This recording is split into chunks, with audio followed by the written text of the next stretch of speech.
धुलाबारी बजारमा बिजुलीको पोल गाड्न खनिएको खाल्डोमा हप्ता दिनभन्दा बढी भइसक्यो तर पनि पोल गाडिएको छैन। पोलहरू बीच बजारमा अलपत्रे अवस्थामा यसरी तेर्स्याइएका छन् र यी नालाहरू पनि पूर्ण रूपले बनिसकेको छ तर पनि ढाकछोप गरिएको छैन। खानेको पानी बिछाइसकिएको छ तर पनि साइडमा खनिएका यी खाल्डाहरू अझैसम्म पुर्ताल गरिएको छैन।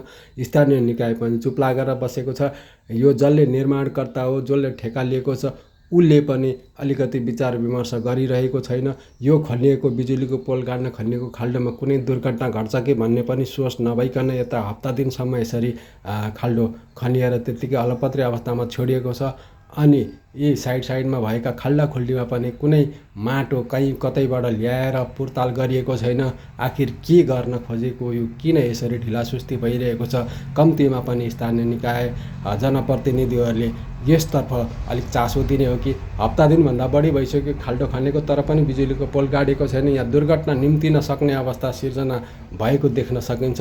यसरी सबैले ध्यान दिनुहोला।